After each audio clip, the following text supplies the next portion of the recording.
Welcome everyone to this episode of Inside the NOE. My name is Jason, and always with me, Rick. Rick, I'm super pumped about this episode. This is our first. I mean, we've had cosplayers and we've had artists. This is the first time we actually have like a celebrity. Not they're celebrities as well, but like one that's been in movies and TV, and so it's kind of our first time. Yeah, this is cool. This is very true. Kris Holden-Ried, he's been to TimCon twice now. So we've got an interesting interview with Kris coming up. So without further ado, we'll get to the commercials and we'll be back after these messages.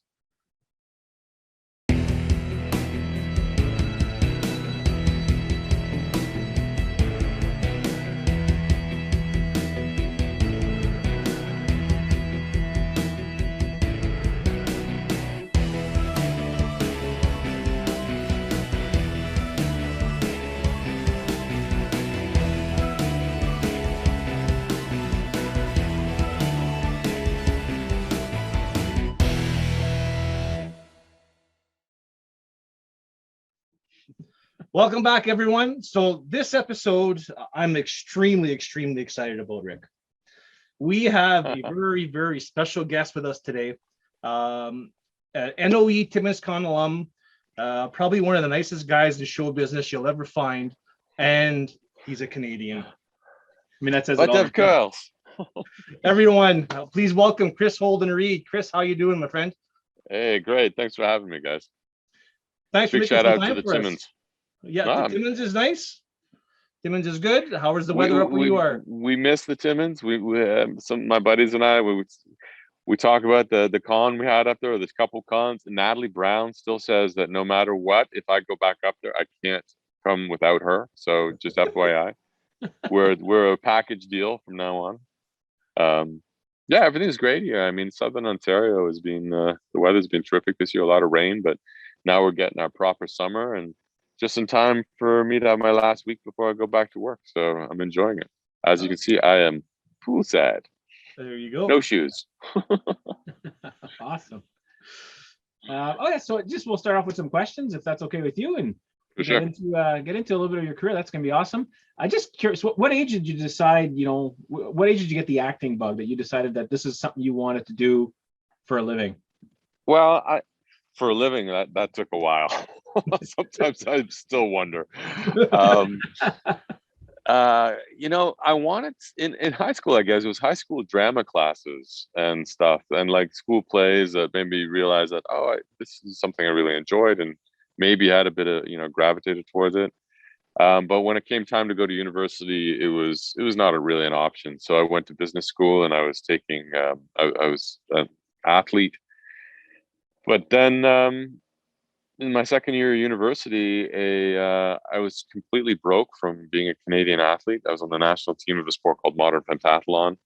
And so traveling abroad and training had just completely put me in a horrible debt situation at the age of 20, 21. So scrambling for any kind of money. And there was an ad in a newspaper that said, wanted actors, models, people who have talents. And they actually listed horseback riding and sword fighting which were two of the sports that I did. I was in modern pentathlon. And so I joined this little agency. And then my first audition, strangely enough, was a period piece kids movie. So I had all the skills, I had the right look, and bang, I was away and working in this industry. You were 20 years old at that time? I was 21. 21, wow. So I didn't really know it at that point, but I did want to do it.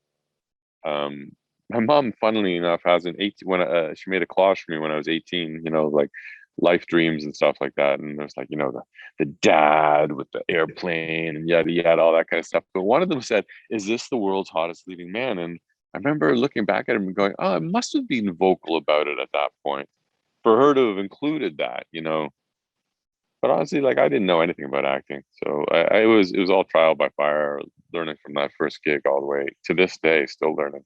Wow. So after you got that first gig, did you get any education or any formal training? Oh yeah, for sure. Yeah. I acted that first year in Montreal, and I did, I think, 3 films, made more money than I'd ever imagined that I could, which was a whopping $70,000, guys. It's incredible. But it paid off my debts, and I was able to buy myself a little pickup truck, and from there, you know, I realized that I loved this industry. I loved the adrenaline, the performance part of it. Just like being on set was the equivalent of being at a competition. You know, it's high stakes, high performance, and complete accountability. You can't drop the ball. And so yeah, that first year cemented it, but I realized quickly that I didn't know what the hell I was doing.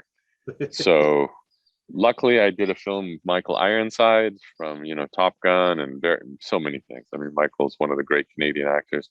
Yeah. And he saw something in me, and his coach, who was an alumni of the Actors Studio in New York, like she was contemporary of Elia Kazan back in the day, had retired to the beaches in Toronto to be close to her granddaughter. And so she was running workshops for actors, directors, and writers all together. And so it was a really wonderful training environment for a few years where we were all forced to do all of the above and kind of come to terms with, you know, and she had the old school New York approach. It was like, if you don't feel it, it isn't real. So it was very psychological, very trippy. And I may not have come out of it quite sane. The jury is still out. Cheers. So when we look back, when we look through all of the highlights of some of your credits of your career, you've got some pretty big titles under your resume, Kris. You've got K-19 Widowmaker with Harrison Ford. You know, you've got The Tudors, you've got Lost Girl, which would I be correct in saying that was probably kind of really the launching point for your career would have been Lost Girl? Yeah, I guess it was definitely a major chapter. Tudors was really the most. Tudors and Lost Girl were the two that I really felt the impact of. That you know, internationally sort of recognized shows that then, you know, offers came in for work, and that was fairly new to me. Well, it was totally after The Tudors, I got my first offer ever, and I was like, "Oh my god, it can be like this! This is amazing!" Because no actor likes to audition. So. Yeah. So you've also got, you know, you did the voiceover for Captain Canuck in the animated cartoon. Absolutely, that was a blast. Yeah, you and Paul Amos, who were up here a few years ago, you guys were a hoot. You had a lot of fun. You know, you did Vikings. You've got some Umbrella Academy. Yeah, that was a blast. With such a variety of roles and different type of genre of films, what's the biggest challenge for you to prepare for all these types of movies? I mean, it really depends on the project, of course. Some are more physical, some are more vocal, you know, as far as memorization preparedness. These days, I love a good character, so I look for things that I can create something other than myself, and then layer on more on top of that. So it's a tough one to say. What's the biggest challenge? I mean, how much freedom are you given to develop your character, you know, from the script itself? Well, you have to service the script. You have to service the project. And within those parameters, you have a lot of leverage, a lot of freedom. And typically, producers and directors look for things that are unique and will bring, you know, some interest. Because a lot of the things we do, a lot of the scripts and the stories, you know, there's only so many ways you can tell a story, and only so many stories to tell. So it's you know, we're always playing with dangerously close to cliches and stereotypes these days, and a really unique story is rare and hard to come by. So if you can bring something new and unique to, you know, a sort of more formulaic story style or type or character, then they love that for it. They love you for that. Yeah. It looks like 2021 has been a pretty busy year for you. You've got quite a few upcoming titles: Clarice, Dark Web, Departure, Maternal, Bordello, and there's one that I really wanted to ask you about was Ivy. I read the synopsis on it. It sounds pretty interesting and pretty original. So maybe can you kind of tell us what your role is in that film without getting in trouble? Let me just make sure none of the Netflix snipers are hanging around. Let me know if there's a red dot somewhere. Flag me down. So I'm actually not sure what I'm allowed to speak about this. I haven't gotten the press releasings or the sort of spoilers that we're allowed to say. All I can say is that it is a psychological suspense build thriller with the fantastic Alice Braga, who's a terrific Brazilian actress from Queen of the South, or she started out in City of God. She was also in New Mutants, and with a fantastic new Canadian director, Dennis Goulet, who has done a film that just opened up at the Toronto Film Festival called Night Raiders. And so this was her second film. So she was really sharp and, just a terrific director to work with, just nothing to lose. And we had a fantastic DOP, Nigel Bluck, and we didn't have a lot of time to make it, but I think we made something fun and interesting, and that'll be a nice little winter suspense ride. And that's about all I can tell you, I think. You can't go into too much detail. Do you have a Zero story. Do you have a favorite type of movie to make, or TV, or do you like thrillers or more action, or is there something you enjoy more? I'm such an old fantasy buff. I read, I started with Lord of the Rings, of course, but then it was, the Wheel of Time trilogy. Then first it was Dragonlance. All 57 whatever novels. So I love a good horseback ride, throwing fireballs with a sword, shouting. I want to play young Gandalf. Okay. If I see it, they ever do the prequel, I see it. The wizard in beige, the unknown colored wizard. You know what you have to say for us right now? You have to say, "You shall not." You shall not pass. I don't think I did that. So you're really into fantasy and superheroes. I'm guessing is the superhero genre is so big right now. Superheroes would be fun, but yeah, no, really fantasy more than superheroes. I was, I read a lot of comics and stuff like that, but I was a fan of the X-Men, definitely. But really, it was X-Men. I didn't get sucked into this. I mean, I liked Arrow.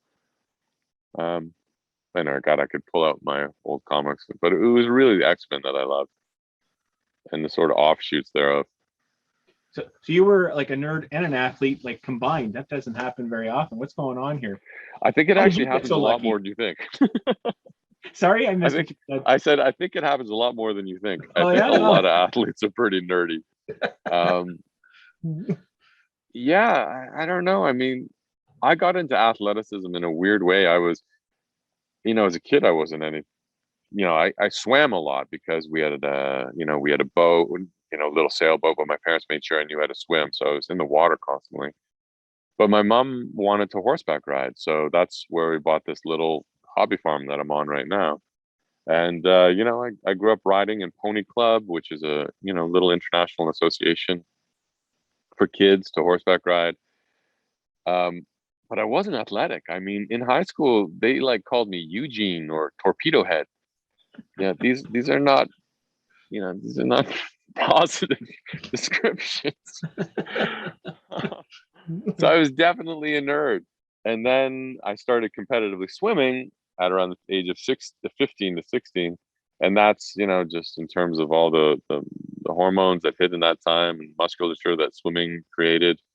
It set me on a road for athleticism that then led to that multi-sport pentathlon, because I had the horseback riding and the swimming, picked up fencing because I loved it, could always run, and then there was shooting, and then ended up training in Montreal, and I was on the national team for 4 years. And that training, we would train 6 hours a day. I had to eat over 6,000 calories a day just to keep my energies up, and it really taught me the disciplines of just applying yourself. And that I didn't know at the time, but just falls really well with acting, because acting's a high performance almost sport. It's like, between action and cut, you're all out. Yeah, that's cool. Well, you said you like the X-Men growing up. What if Marvel and DC, what if they were to approach you to play a character? Do you have a character that you would say, you know what, that's something I would really like to do? Or if Marvel or DC approached me to play any character, the answer would be yes. Come on. You're right. Yes, for sure. Yeah. Cool. But is there a specific one that I would like? I don't know. There's all of the ones that I grew up with have been taken. So I don't know at this point. It would be something new, and I'd have to research or read about it. I would have loved to have played like Arrow the way he was in the books, which is about my age. I think I'd make a damn good Arrow right now. But damn, Stephen Amell, that hairline, that chin, and that furrow. It's hard to compete against that. Kris, one of your titles that you and I have talked about while you were visiting Timmins was Underworld Awakening, and you had told us a pretty funny story about how you got the part in Underworld Awakening. Yeah, well, it was a werewolf. You're talking about the audition, right? That's correct. Yes. Yeah. So, unbeknownst to the producers and directors of Underworld, because Lost Girl was an unknown show at that point. I don't even think season 1 had aired, but I had spent a whole season filming as a werewolf already, or we call him a shapeshifter in Lost Girl. But I had been wolfing out all this kind of stuff, and I show up to the audition, and I knew that there was going to be shirtless scenes, so I just said, "Look, you're going to have to see it." So I took my shirt off and I wolfed out for them, and they were a little blown away. They they were a bit in awe, and they said, "Oh my God, it's like you've done this before. So it's amazing. How did you come up with that?" And I was so worried about them finding out about Lost Girl and like maybe going, "Oh, we don't want to play a werewolf on another show." And I didn't tell them. So it's like, I just, workshopped it with, watched Pack of Wolves. I don't know, made up whatever bullshit. But but yeah, little did they know I'd actually been playing a hardcore werewolf for a year. So they were like, "The job is yours." When you told me that story when you're here, I thought it was absolutely hilarious. The fact that you've been playing a werewolf for a full season of Lost Girl, and you show up there and they're like, "Man, this guy is talented. You knows how to play." That's right. He can wolf out, man. Oh, yeah. Wow. Yeah, no, it was Awesome. pretty priceless. I think I told them towards the end. There's 2 Swedish directors, love the guys. They were like, "Oh, okay. Would have been good to know before, but okay." That was a horrible Swedish accent, by the way. How about getting into the conventions? You've obviously been to Timmins a couple times, and all of these conventions around the world. I'm sure Timmins is probably one of the smaller ones. But, And your favorite. And yeah, one Yeah, of them for sure. But what do you like best about doing these conventions? Is there some other actors that you've been to conventions with that you really enjoyed spending time with them and stuff like that? Oh, for sure. It's definitely the social part of it is part of it, and often we go as groups of like, they'll bring like a few people from one show, or definitely from the same genre, so you end up knowing each other. But really it's about meeting the people. It's about seeing the different people that your show gets watched by in the different parts of the world is fascinating, and and being able to contribute, give something back to them. I always say we make these shows and movies in like dark rooms with like a camera team and a light. We don't see the people that actually watch it except for at events like this. So it's really great to share, and the enjoyment, because when we work on something, we put our hearts into it. So it's great to meet the people who are enjoying it as well. And that's really the favorite part for me. Yeah, I can see that, where you'd want to see their reaction to it, because like you say, when you're making a movie, that you don't see the reaction of people watching it. I do stand-up comedy, and I get a reaction right away, so I get that feedback right away. So it must be nice to see the reaction from the people when they get to meet you and talk to you about it. And just the warmth of how much, and the stories they tell of like how much an episode or a moment touched them, and that's one of the that's one of the big reasons why we do this, right? Like, or why we like to also watch film and TV. We like to be affected, we like to be touched, we like to be moved. So it's also great feedback. It's like, what works, what doesn't work. Like some people come up and they're like, so yeah, that episode, that's season 5, and it's like, I know, we did our best. So fast we couldn't get. Anyway, so there's also those moments which are very humbling as well. Wish you hope they go by fast, obviously. Yeah, and you end up having a laugh about it and just being like, well, you learned a lesson there. Yeah. Well, listen, Kris, you're a 2-time Timmins Con guest. You're one of the nicest guys that we've ever had the pleasure of working with. You are always, always, always welcome back to Timmins. We consider you a close friend of ours. My pleasure. Thanks. Fran says hello as well. She wanted back to to Fran. In. Absolutely. I was expecting her to like just do a pop-up or some sort of maybe a flash. I don't know. She was going to, but a streak. But listen, Kris, we wanted to thank you so much for your time again. You're always, always, always welcome back. It's a pleasure talking to you. And like I said, you're Brandon. Thank you for doing this. We appreciate it. We'll see you up in Timmins sometime soon. All right. Thanks again to Kris Holden-Ried. We'll be back after these messages.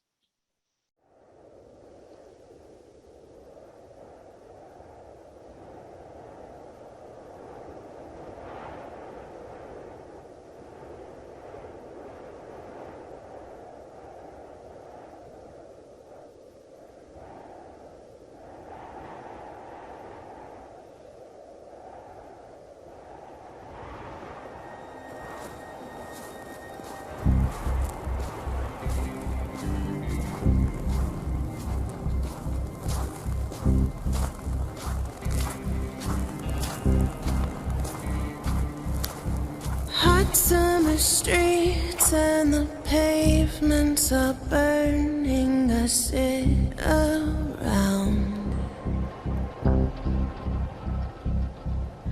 trying to smile, but the air is so heavy and dry. It's a cruel, cruel summer.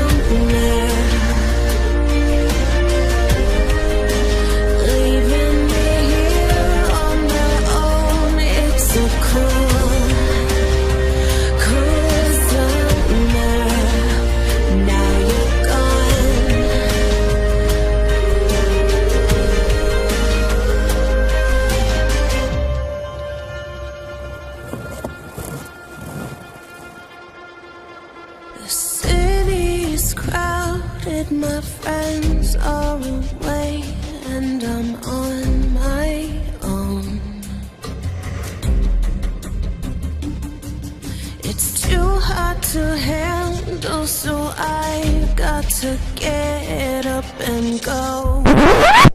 Oh, this is so exciting! Are you watching this? Just take it with me. It's a cruel, cruel summer.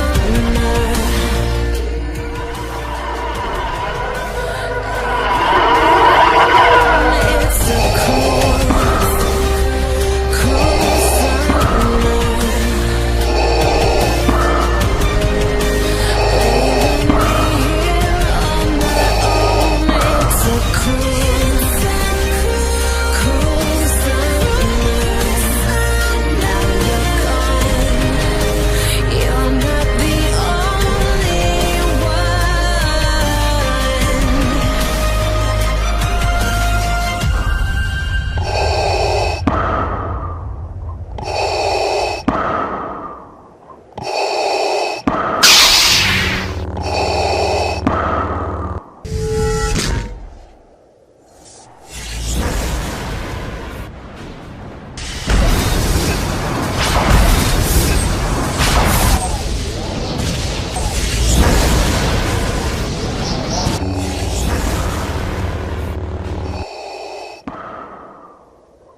We would be honored if you would join us.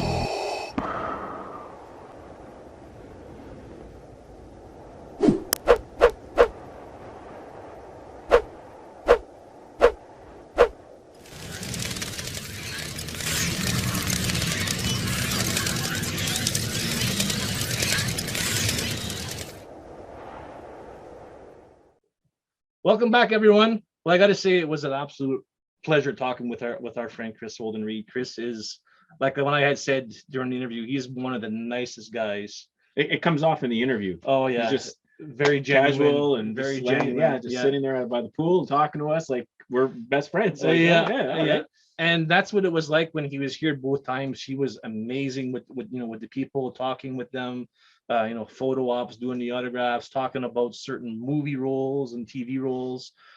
He's just an absolute fantastic guy, and he'll always have an invite to come back to Timmins Con. There'll be never any problems having that. So, and we have to bring Natalie Brown too. Yes, Natalie Brown. I guess in the future you can probably expect a Natalie Brown / Kris Holden-Ried appearance at Timmins Con in the future, most likely. So that'd be cool. There you go, Timmins' own Natalie Brown. I know. So, yeah. So on behalf of myself and me, Rick, we wanted to thank you again for tuning in. And as always, we want to remind everyone, please get your vaccinations. The light at the end of the tunnel is there, but we're not there yet. So please get your vaccinations so we can get back to normal. So until then, we'll see you next time. And thank you for watching Inside the NOE.